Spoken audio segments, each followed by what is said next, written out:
What is up, everybody? Welcome back to another video. In today's video, we're going to be taking a look at some free agent receivers that the Lions could target this offseason, as they only have 2 receivers currently under contract. So let's get it started. I got to shout out DoseOfDion, man, because it was actually the first time I went live on YouTube. And, guys don't know, DoseOfDion, he put out a lot of good content for the Detroit Lions.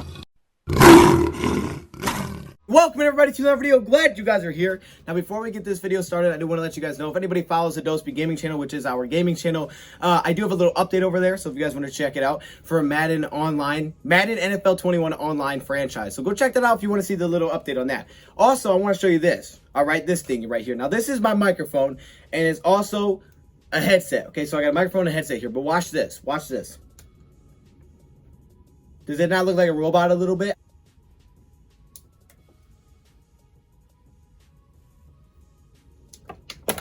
All right, let's talk about some free agents for the Detroit Lions. So like I said, the Lions only have 2 receivers currently under contract for next season. And while a lot of holes can be filled out throughout the draft, which I think they should, I don't think they're going to take the approach like I did on Madden and my retool for the Detroit Lions, where I drafted 5 receivers. But they definitely could draft a few. I mean, they don't have to just draft one. They could draft a few. Like most draft classes, this is another deep one, and that's where the Lions are going to need some help. So I'm fine with drafting a lot of receivers, but they could also take a peek at the free agency class, even if that doesn't mean trying to land one of the top dogs out there, trying to land a top free agent. They could land some solid role players that could potentially open up the field a little bit, get some separation. Maybe they're speedsters, maybe they're possession guys. We're going to talk about a couple of different guys in this video. But before we do that, I want to take a look at our guys who are currently set to be free agents. First one they have is Mohamed Sunu. Sunu came in last year, joined the practice squad, and I wasn't expecting a lot here, but he actually played pretty well. I mean, he was pretty reliable for the Detroit Lions. Now, keep in mind, there's a different system now. We have Anthony Lynn, not Darrell Bevel. We have Jared Goff, not Matthew Stafford. There's a different system, so they could be looking to add different things to this offense. Now, I don't think it'll look exactly like it did with LA, but there's definitely a different skill set between Jared Goff and Matthew Stafford. Stafford's the type of guy that's at his best when he's just slinging that thing down the field. And while I think Jared Goff is really good when he's pushing the ball down the field, he's really known for his ball placement and intermediate passes. So it could be a different look in terms of what the Lions could go after here. But that doesn't mean that a guy like Kenny Gallady wouldn't work with a guy like Jared Goff. He's just never had a Kenny Gallady. What type of players the Lions decide to go after? Lions, the 2 guys they have under contract are Geronimo Allison and Quintez Cephas. Quintez will, of course, be here next season. It was his rookie season last year out of Wisconsin. Geronimo Allison, I think he'll be here. I mean, they don't have to keep him. He was carried over because he opted out of last season. They don't have to keep him if they don't want to. I mean, but as of now, I think they'll keep him just to make sure they have guys on the roster. And then if they get enough, they'll be like, okay, we can let you go at that point. The next guy we also have is Danny Medola. Now, Medola is the trickiest one to me because he's set to become a free agent. Definitely not the youngest guy out there, but he still puts up incredible production. However, the concern with this is that he put up his best production with the Detroit Lions, with Matthew Stafford, with a different offense than what we could potentially see this season. So how much of what Danny Medola was able to do was this offense and was Matthew Stafford? Because think, Amendola was not putting up this production that he was until he came to Detroit, which is crazy at his age. He's still extremely productive. When you compare him to some of the other free agent receivers, you say to yourself, dang, man,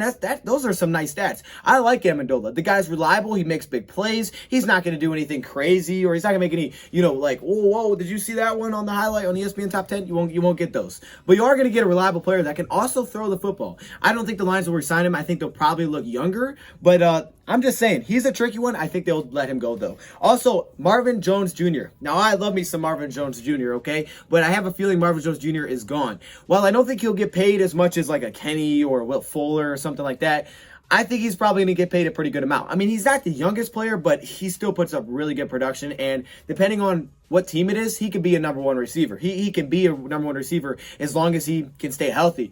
But usually misses a few games here and there. But for the most part, if he's on the field, he could be a number 1 receiver. He's got that kind of talent. But with Matthew Stafford leaving, I have a feeling Marvin Jones Jr. is going to test free agency. He already told us he kind of wants to do it anyways. So I think MJJ is gone. And finally, Kenny Gallady. This is the biggest one. I mean, this one could decide our first pick in the draft this year, as crazy as it sounds. Kenny Gallady is going to be a very big deciding factor. Now, Dan Campbell's told us he wants to bring him back, but obviously you got to pay him some money. He's going to be looking for some money. He could be looking for a lot of money. He's up there with the top guys in this free agent class. Will that be a franchise tag? Potentially. We talked about that yesterday because now it's, the better cap situation. Could it be a contract where the Lions try to backload it a little bit? That's also potential. Will they bring him back? Will they not? That's a big question. If the Lions don't bring him back, you could definitely see the Lions' first pick in this draft be a receiver. I'm just saying. I would predict their first pick in this draft would be a receiver if Kenny Gallady is gone. Also puts, again, more stress on the Lions finding some really good receivers out there, especially some outside weapons if Kenny Gallady is gone, if Marvin Jones Jr. are gone, because they were your top two.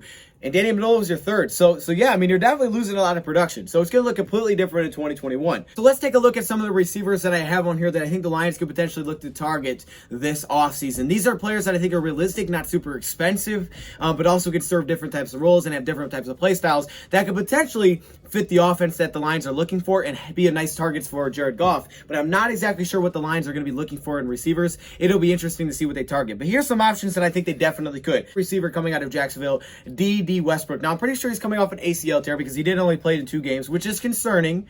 It's very concerning to see, okay, how is he going to bounce back? But assuming he bounces back and he's fine, Dede Westbrook is extremely explosive. He had played only 2 games last season, so I think it's definitely going to move his price down a little bit. And the thing with the Jacksonville Jaguars, they had Chris Connolly, Keelan Cole, and Dede Westbrook. And kind of all of them took receptions away from each other. So no one really had a breakout season, which means because no one had a breakout season, they all could be a little bit cheaper. So we're going to talk about another Jacksonville guy in a second.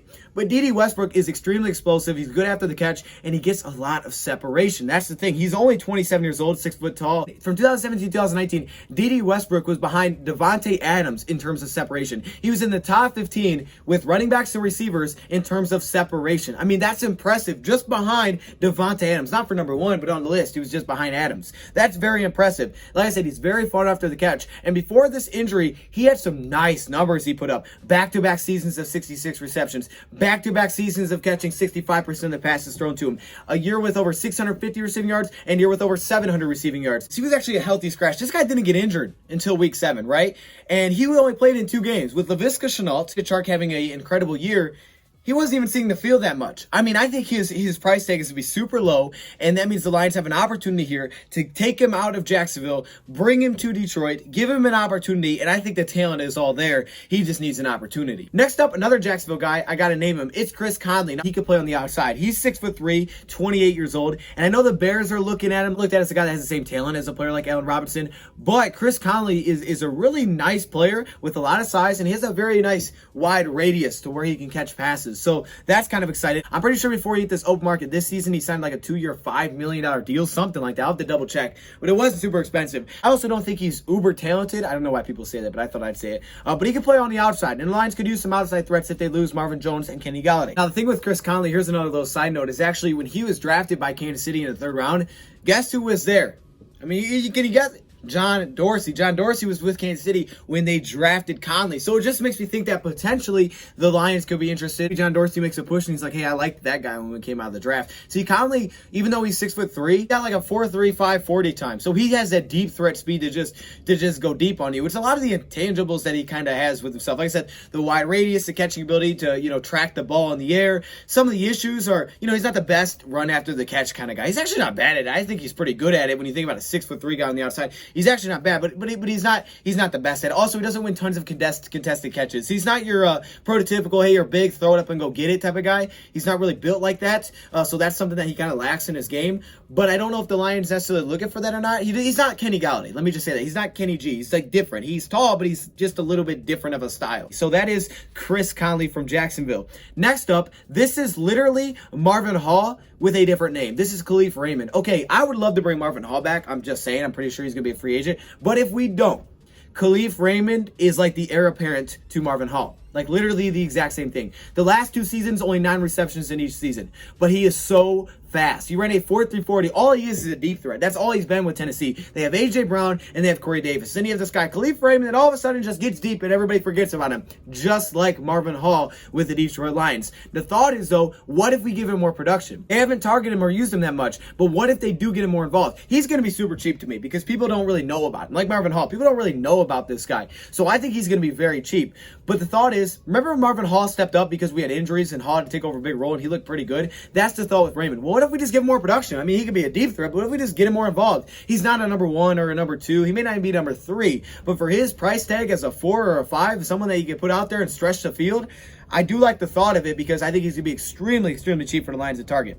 That brings me to Rashard Perriman. It's literally the definition of speed. So we got Khalif Raymond. I'm hyping you up like, oh, he's so fast. And then I bring up Rashard Perriman, a 6'2" guy that in college ran a 4.22 40. And it's like, okay, well, he just took the competition. I mean, like, it's Rashard Perriman. Everybody knows about this guy for one reason. He's just so fast. I mean, but he was such a late bloomer. Like his production didn't come on until recently, really with Tampa Bay. And the Jets was solid and he was like their deep threat, but he's had, questions about his hands. He's like, no, I can catch the football. That's not an issue. And then he's had injury issues. You'll notice with the stats, you can see back with the Ravens when his catch rate was so low, people were questioning his hands, things like that. The good thing is it's really got up since then. Like, he's really improved there. He's been more effective on an offense, and that could have to be with either they're just taking a lot of shots with him. I think some of it's probably, too, maybe being able to get separation because just speed isn't everything. And also, I think some of it also is a factor of scheme. But I think in a scheme that, well, at least what I saw from the Rams last year of how they did things with Jared Goff, if it was in that kind of scheme and you had a lot of play action, I think Rashard Perriman would probably fit in very well because he's running across the screen. He's just using that speed. He's just letting himself fly.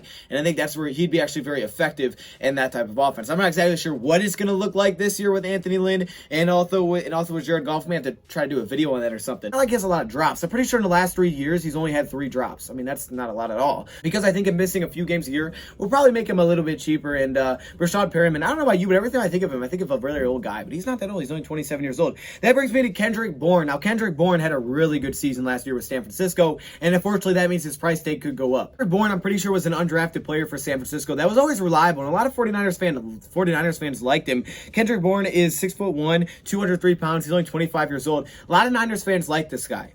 But then this season, he kind of broke out. He had over 600 yards receiving. He put up nice production. And everything that they liked about him, he did again, but he just did it on a bigger scale. He had just more attempts, more opportunities, and he made a lot of plays for them. He's not super dynamic after, the catch, and he's not the fastest or the biggest guy. So he's not doesn't stand out in any of those physical trait ways, but he's very reliable. He catches a lot of the passes thrown his way. He's a very reliable target, especially on timing routes, short routes, intermediate passes. That's what I've noticed. So Kendrick Bourne is a player that I think the Lions could be interested in. They could put him on the outside. These guys are on the cheaper end, which is nice. This one I think is a no-brainer. This is Josh Reynolds. He was a Ram last season. It just makes too much sense for the Lions to target Josh Reynolds. I mean, why would you not target Josh Reynolds? I guess he was looked at as their deep threat, even though they really didn't have him because they lost Brandon Cooks. They didn't have him. Brandon Cooks was their deep threat. They missed him, all right? But they kind of looked at him as maybe he could be the deep threat when they lost Brandon Cooks. Now, Josh Reynolds, while he's not the most exciting receiver out there, and he maybe doesn't have the best production out there, I think it would be great for Jared Goff to have someone that he's familiar with. And what you notice when you watch the Rams offense is all about timing. All about timing. Out routes, intermediate passes, over the middle. Everything's about timing in that Rams offense. And when you think about Jared Goff getting his timing down with our receivers, that's something that he'll already have with Josh Reynolds. That familiarity can help him, kind of transition to the Detroit Lions a lot quicker. And when in doubt, where's my man Josh Reynolds at? I think that's why Reynolds would be a really nice fit for the Lions. He also has pretty good size. Definitely, you can play him on the outside for sure, kind of like a Chris Connolly, same size there. I like Josh Reynolds because I think it'd be great for Jared Goff, and I think he'd love to reunite with Reynolds in Detroit. I think that'd be a really nice move for Detroit. And the final guy I have here is Rashard Higgins. Now, I didn't bring up Keelan Cole because I like Higgins a little bit more. I don't think Higgins gets the look. Keelan Cole had a great rookie season. He's super dynamic, and maybe Higgins isn't that kind of guy. So if you're looking for faster guys, we've named someone, maybe someone else. But Higgins came out of the draft, not super big, ran like a 4.64. I was like, oh, that's not that great. But what he thrived at, kind of reminds me of Quintez, is getting separation. But now that you have Quintez, maybe you don't want to go this route. The thing is, though, when Odell Beckham Jr. went down, this guy stepped up. Higgins stepped up. And he was a very reliable target for Baker Mayfield. He wanted to play with Baker Mayfield in this Browns offense because he, I guess, declined higher offers before re-signing for $900,000. He's probably pretty cheap. I don't think a lot of people know about Rashard Higgins because he's not like a big name in this free agency class. But I think what he was able to do when Odell went down just kind of showed you what, they like about him. And with him hitting free agency, which is likely here, I like the thought of bringing him in. I think he could be pretty nice. The thing is, he's just not super dynamic. So if he's too similar, and the Lions view him too similar as Quintez, and they'd rather not go that route, I get it. I can understand why they would pass. Now, there are some other honorable mentions. Keelan Cole, I didn't want to mention. His best season came as a rookie. He's kind of slowed down since then. He's not a bad player. But what's impressive is that Rashard Higgins was actually more explosive on less targets. I mean, he was more efficient, and he was more explosive in terms of yards per reception. So, look, the production is there for Higgins. You can't question it. Now, Demarcus Robinson out of Kansas City is another player to be able to look. I don't know if he's going to get to play in the Super Bowl. I'm pretty sure he will be able to. He's set to become a free agent, but with all the other weapons in Kansas City, no one thinks about Demarcus Robinson. He's still pretty young. He's cheap. Lions could sign him. Lions could add him, and he's done nice things. He's been a very reliable target, catching a high percent of his passes with Kansas City. He's just overlooked because you got Tyreek Hill and Mecole Hardman, you go Travis Kelce, and you forget that this guy's even on the team, but he's been nice. The Chiefs have liked him, and he's been a reliable target on, again, Chiefs offense, quick, timing routes. A lot of it is that, getting across the field.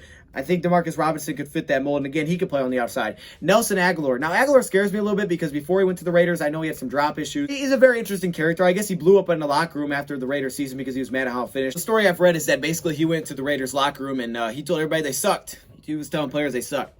Now, that might not be the kind of guy you want in the locker room. I get the passion, and you don't want to lose, but that might not be the way to go about it. He is, however, expected, from what I've seen, the projected contract is he gets a 1-year, $11 million deal, which I'm like, okay, no thank you. However, Agholor came off a really nice year with Las Vegas. I mean, he kind of redeemed himself. 6 foot tall, can play on the outside, but he had a really nice year with Las Vegas. Now, John Ross, I'd probably stay away from because not only does he have injuries, he has, like, serious injuries. This guy just cannot find the field. Now, Madden, he's great, but he cannot find the field. And it's like, okay, that's great and all. Like, I love the thought of Ross, but man, I'm just too worried about injuries. It's one thing with a guy like Perriman who missed like 4 or 5 games. It's another thing when you're not playing like at all in full seasons. I mean, he scares me with his injuries, that's for sure. Now, some of the big names out there that you could look at. Will Fuller, I think he may end up in Green Bay. That's where it's projected, but I just cannot picture the Packers giving that much money to a receiver. There was thoughts that they may trade for him. They didn't do that. Maybe they do that to try to make Aaron Rodgers happy this offseason. I could see it. That'd be a crazy duo. But Will Fuller just had a monster season, and he just set himself up for a big deal. Very similar to Curtis Samuel, who also is projected to get a monster deal like $15 million a year or something like that. Look, the Lions could go sign a big name receiver if they want to. Maybe like one. I don't think you're going to get 2 of them. Maybe one. I don't know if that's where the focus is going to be, but I think that's most likely going to be Kenny Gallady if they do sign any, because he's already made it clear he wants Kenny Gallady back. If they don't get Kenny, then maybe they don't. I'm not sure. But I think Kenny Gallady is the most likely. That moves you to Allen Robinson, who could potentially be the highest paid receiver. I could see that. If Kenny Gallady gets tagged or he takes less to come to Detroit, Allen Robinson might be the highest receiver this year because there seems like there's probably going to be a bidding war for him. I mean, you got T.Y. Hilton and things like that have kind of taken a step back. Allen Robinson may end up being the highest paid receiver. You also have Juju Smith-Schuster and, all the dancing and stuff like that. I mean, if that's the kind of personality you want, then hey, you do you, millions. I am at you for it. Godwin. Now, Godwin didn't have the same season in 2020 that he had in 2019, but he's still expected to get it paid. But you never know. I mean, that's the thing, is they could be. Those are just projections. Chris Godwin could be cheaper, and if he is incredible at getting separation, one of the best in the league. He was actually rated number 3, I think, in 2019 at getting separation. He's super fast, and he catches basically everything thrown to him. So if a guy like that was cheaper because, hey, look, you didn't have the same production last season, then he'd jump on it. Also, that reminds me of Corey Davis. Corey Davis has never had a season over 1,000 yards, and he was a first-round pick. If he doesn't get paid a ton, and if he's like, okay, $12 million a year or something, Lions could be more interested in a guy like Corey Davis because he can definitely play on the outside for your offense, and he's kind of emerged in offense. But I think some of the production has been taken away because they have A.J. Brown, right? He hasn't had over 1,000 yards, but they also have A.J. Brown, who's basically their number 1 there. So, yeah, some options with some big names if you want to. I got a strange feeling that Corey Davis could go actually much cheaper than what's expected. And if we don't get Kenny Gallady back, if you want a true number 1, Corey Davis could be an option for the Detroit Lions. Obviously, he's young. He was in the same draft class that Kenny Gallady was. But who knows? I mean, there's multiple of these guys that are expected to get a lot of money that could be cheaper because of this year's salary cap. It could change things for sure because not everybody has that much money. But now it's 185. Teams have a little bit more money, so maybe it doesn't change too much. But Corey Davis, for some reason, I get a feeling that he'll be cheaper. Maybe not. I might be way off the boat on that one. It's also important to mention some of the vets. Well, at least one of the vets, AJ Green. AJ Green's 32, and I think because of his name, he's probably going to have too high of a price tag, even though his production hasn't been that great. So I don't think this will be an option. I think it's something to probably stay away from because he's not been that great production-wise, but he's AJ Green. So why are you not interested, right? That's the thought. But if he's not super expensive and he does go for like $5 million, maybe you could snag him on a 1-year deal because AJ Green, look, he's 32 years old. I mean, he's not the super old. I mean, he could still play. He just hasn't had the same workload with the Bengals. Hasn't been the same explosive, dynamic player out there on the field. And I guess that's something that you see because he's a receiver, right? I mean, they get hit, they take hits, things like that. You can get slowed down very fast. But AJ Green does add some things. He's got great toe taps. He's still fairly reliable. He can also sit on the outside. And plus, he gives us a vet that we don't really have. And if we don't sign anybody, if we draft a lot of guys, it'd be nice to have a vet in there that everybody's going to respect. I want to go big names, man. We'll see. I think we could see potentially Corey Davis and Chris Godwin be cheaper than what's expected, which could be options for the Lions. I don't think Curtis Samuel's going to be much of an option. I don't think Will Fuller will be either. I think those two guys are going to get massive paydays. Gallady will be the biggest question, though. Gallady will determine a lot for this offseason for Detroit, and if they can snag him back. I sadly think number 11 is going to be going this offseason. So let me know, what guys would you target in free agency? What other guys did I not name in this video that you're interested in personally, okay? Let me know why. All right, I'll see you guys later. Thank you for watching, and I'm out.